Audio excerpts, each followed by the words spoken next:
Welcome to Deluxe. We explore elegant extravagance, the luxury accessories that are simply must-haves. From multi-million-dollar diamonds to the most expensive perfume. From exclusive mouth-watering shoes to the handbags that have defined a generation. We meet the accessories from heaven. Diamonds are a girl's best friend, and nothing outlasts the power and beauty of the hardest known mineral. A well-cut diamond is the luxury accessory par excellence, and a recent exhibition of celebrity diamonds highlighted the links between iconic film divas and the diamonds they made their own. Diamond divas gathered jewels from high-end jewellers, auction houses and private collections, all presented to a public who would normally not have the opportunity to see the rocks up close. The centrepiece was the Moon of Baroda, a necklace with a 24.04 carat canary yellow diamond. Owned by the Maharajas of Baroda for 500 years, the jewel was famously worn by Marilyn Monroe for the promotional campaign of the film Gentlemen Prefer Blondes. For a diamond to adorn the neck of a film star is in many ways a break with tradition. Diamonds are associated with power and value, and emperors and kings were the only ones who could wear diamonds because it was such a rare material. And it was Agnès Sorel, a lady who broke those rules and wanted to wear, and she started wearing diamonds as well. So from that day on, they also used diamonds to make their point and to say, I'm very important as well. Also on display was the magnificent diamond snake necklace designed by Cartier for the Mexican actress Maria Felix. Elizabeth Taylor wore this 136-carat diamond mask at a ball organised by the Baroness Helene de Rothschild to commemorate the 100th anniversary of Proust's birth. Who knows what the retiring French author would have made of this extravagance? In the 20th century, wealthy industrialists started to order their own diamond jewellery as traditional social barriers between old money and the newly rich broke down. Daisy Fellows, the heiress of the Singer family who invented the modern sewing machine, wore these engraved emerald earrings, which she had made from a former brooch. Diamonds have come to signify eternity, which is why the diamond ring has become a traditional engagement gift. Many wealthy people also incorporate diamonds into their wedding outfit.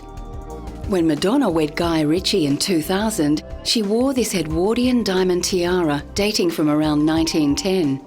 Jewelry, it's about emotion, it's about memories, it's about happiness, and also all this jewelry means something to this woman who wear all this diamond jewelry. For instance, for marriages or for other occasions, they just wore these diamonds. Diamond designers know that beautiful women are the blank canvas that they need to showcase their work. And every year, millions watch beautiful women at the Academy Awards. From established A-list stars to up-and-coming actresses, everyone wants to borrow a diamond to wear on the big night. Celebrity guests, including Felicity Huffman and Paris Hilton, browse the displays. I was just in England and I had these beautiful, enormous diamond studs, and I never thought I'd like them, and I couldn't quite get myself to take them off at the end of the trip and give them back.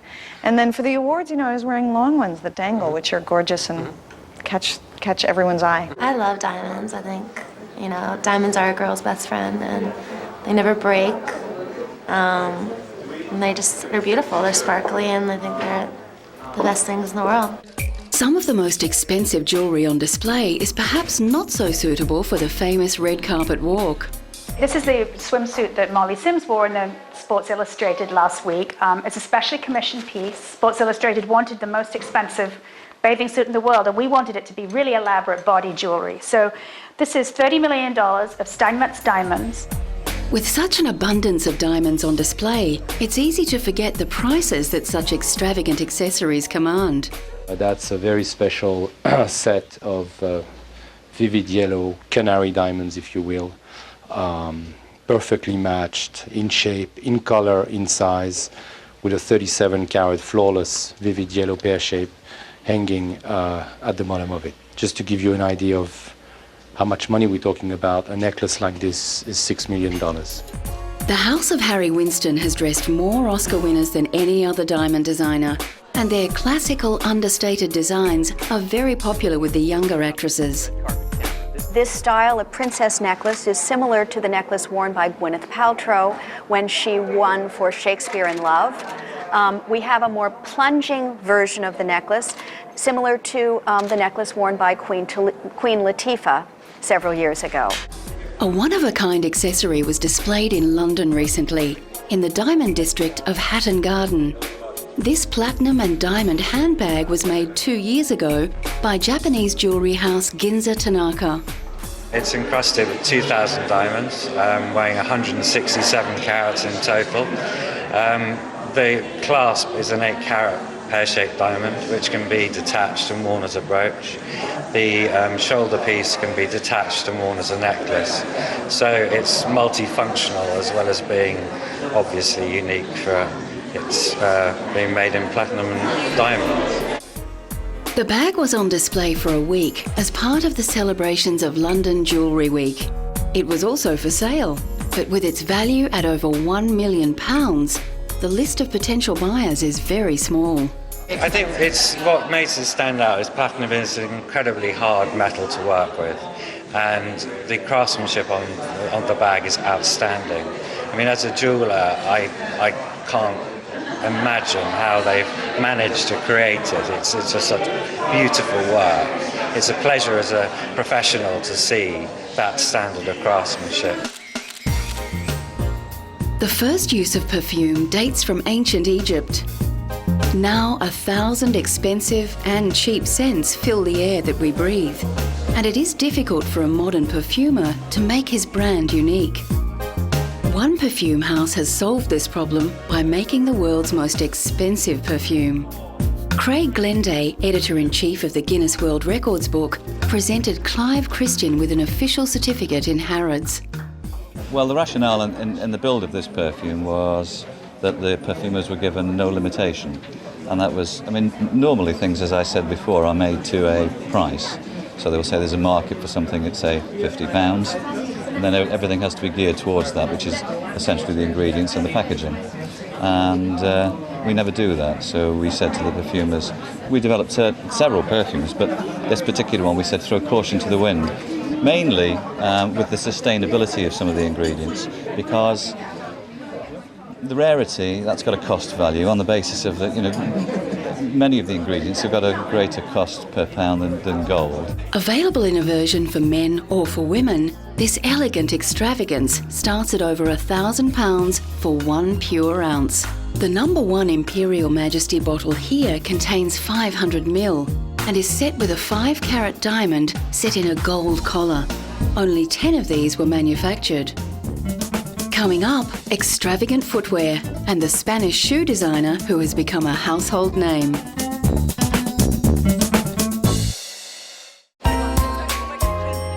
Although Manolo Blahnik always had his fans, these were rich and famous women. Women who strolled the most exclusive shopping strips of LA, Paris and London, and who made it their business to know shoes.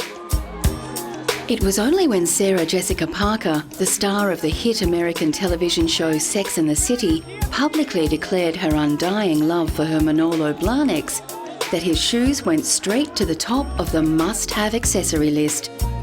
Madonna herself is a big fan, and she once said Blahniks were as good as sex, but they last longer. Born in the Canary Islands to a Spanish mother and a Czech father, Manolo began his studies in architecture and literature. It was his brief stint as a photographer for the Sunday Times in London that introduced him to a fashionable and artistic set, including Paloma Picasso. Manolo decided on a career as a theatre designer, And on a trip to New York, he showed Diana Vreeland, the editor-in-chief of Vogue, some of his sketches. It was Diana who insisted he concentrate on shoes. An exhibition in London's Design Museum showcases his footwear, as well as offers a rare glimpse into the working methods of a designer who remains very hands-on. The most important thing is to see the beauty, and then the shoes come like, easy. It's not that I get inspired. What's beautiful for you? So many things. Things that people don't expect to be beautiful. The process of being there, doing the cutting, it's not that quick, but a few days in the factory doing patterns and playing with materials and wood and things like that, and then a few seconds later seeing the thing done, that is a great kick for me. Excellent. I really like it. Although Manolo has become very wealthy through the success of his designs, he continues to be fascinated by the shoe and the possibilities of design. I'm a curious person, and I'd like to know what people want or guess what people want. And I love to please somehow or provoke certain excitement in anything I do. So this is the only thing that keeps me going. It's not vanity. Recently, the shoe maestro was awarded a Rodeo Drive Walk of Style award, and he was thrilled to be celebrated in Hollywood, a place that has produced glamorous, fashion-conscious women for almost a century. It's a great honor to be here. I told somebody that I was very happy just thinking about this was the land who belonged to Greta Garbo. So I'm standing up on her country, and she was my greatest. When I was a little boy, my grandfather used to project movies in all real, like that, and I was in love with Greta Garbo, so here we are. Celebrities and film stars were out in force to pay tribute to the designer, all teetering on gorgeous Blahnik creations. This is my first pair. They're really comfortable, they're well made, and they're red patent leather, and I've just been a fan of them for a long time, and watching Sex and the City, they kind of became iconic. My first pair of Manolos I bought in New York, and I was at Bergdorf, and it was such an incredible moment because, first of all, when you go into Bergdorf, it's such a special thing. Everyone there is sort of waiting on you, and everything they have, they've picked out personally. And to go in there and actually put your foot into something that you're actually going to purchase that is Manolo Blahnik is kind of a great moment. And Sex and the City kind of brought that out as well. Christian Louboutin is a French shoe designer who also dresses the feet of the stars. His signature design is the fiery red sole of his shoes. It is reported that Christian was struck with inspiration during a runway show, where he noticed one of his employees wearing red Chanel nail varnish. Christian said that he instantly felt this touch would complete his shoes and make them unique. Women and men with more than a passing interest in feet and beautiful shoes were to be found at the recent collaboration between Christian and the avant-garde American film director David Lynch. In a series of photographs taken by David, Christian pushes his designs to an extreme, in shoes that cannot be worn, but are rather objects of desire.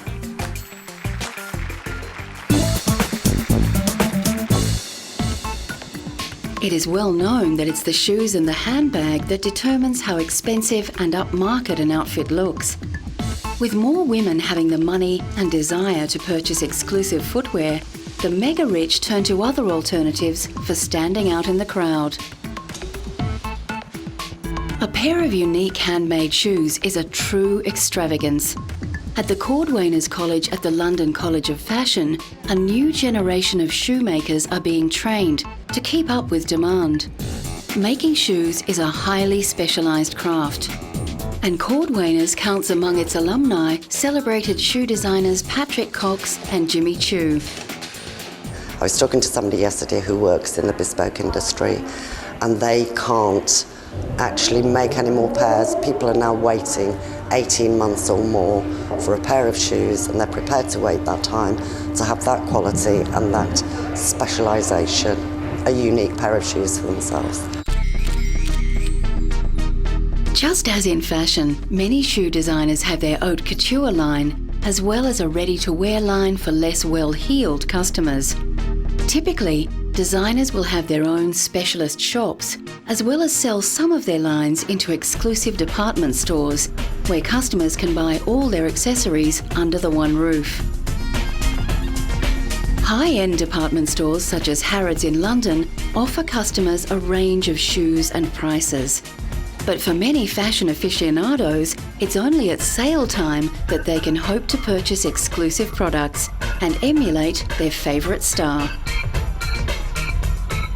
Harrods dates from 1834, when it began life as a humble grocery store, and the current store in central London is a popular shopping destination for local and international fashionistas.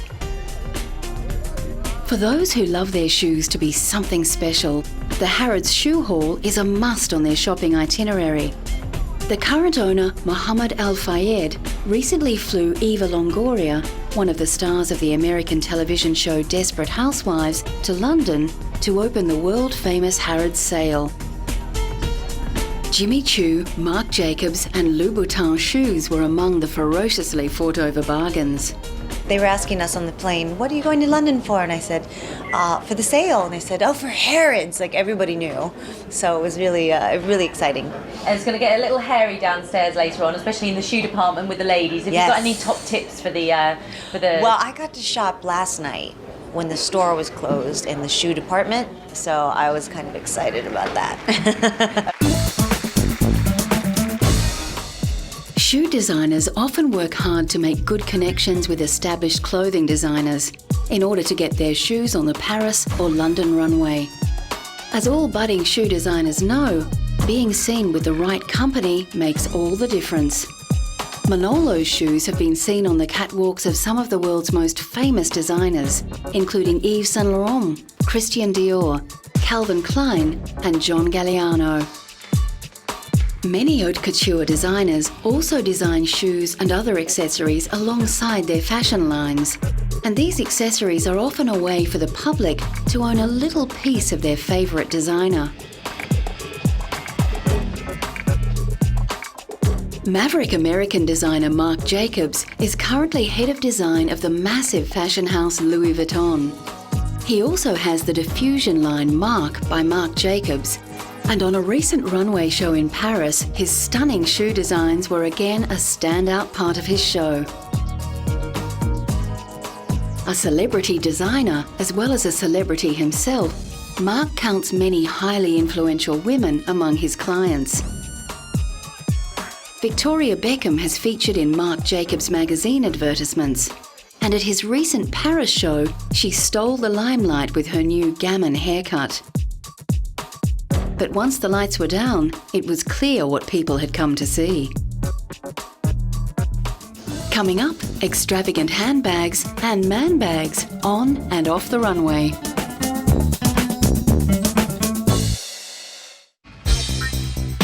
The Louis Vuitton monogrammed canvas bag is an extravagant accessory recognised the world over.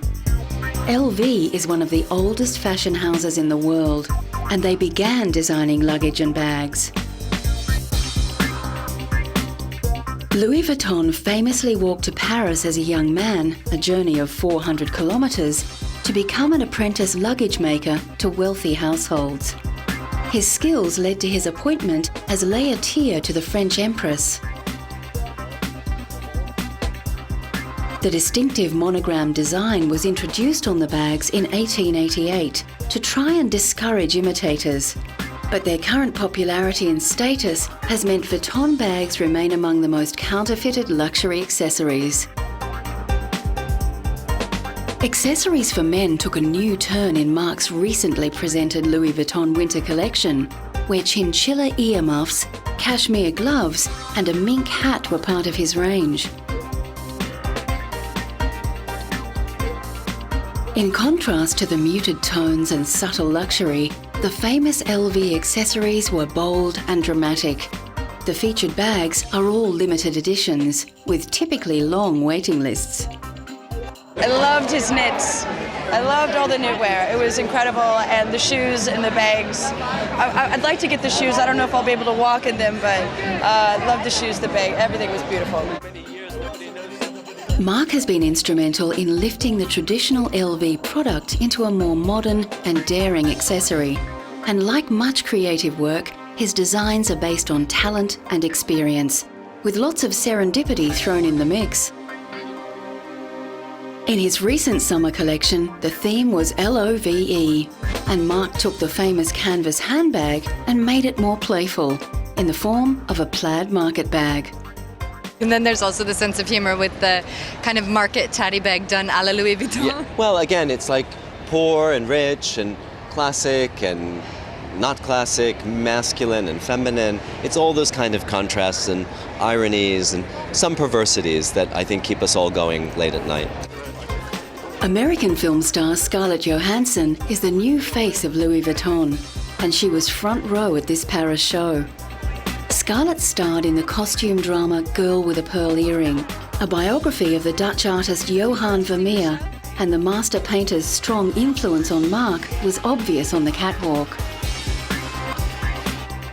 Mark also instigated another interesting collaboration for Vuitton with the influential Japanese artist Takashi Murakami. The famous accessory was given a dramatic facelift when Takashi redesigned the LV logo, putting his work on the arm of thousands of women and men the world over. When beautiful ladies approach me and say, "I'm a big fan of yours," I feel very good, even though they really don't know my art, but they sure know Louis Vuitton. Mark himself acknowledges that he is only part of a massive team which designs and coordinates the leading accessories. Are you discovering something new sort of every collection, some new technique, something? Was there anything about this season that turned you on? Well, it all does. I mean, I don't know. It's like, again, it's not me. It's like all of us sort of are involved in everything, you know, every fitting, every bag meeting, every shoe meeting. We all sort of get together. We're a group of designers that work in tandem, you know? And I think we all just like sort of are looking to say something different each season. Owning exclusive accessories is something to aspire to, but for most of us, spending thousands of dollars on a handbag is just not possible. In Germany, an entrepreneur with a love of beautiful bags decided to get around the problem by offering designer handbags for rent. I am addicted to handbags, and last year I read in an American women's magazine that it was totally normal to be able to rent designer handbags. So I went onto the website and they told me they wouldn't ship bags to Germany. I was devastated. Handbags are expensive, so I came up with the idea of doing it myself. The designer handbags are ordered online and delivered to the customer's door, giving women the chance to look like $1 million without having to spend it. Begged, borrowed, or saved hard for, all women know there's nothing like the real thing when it comes to the world's most luxurious accessories.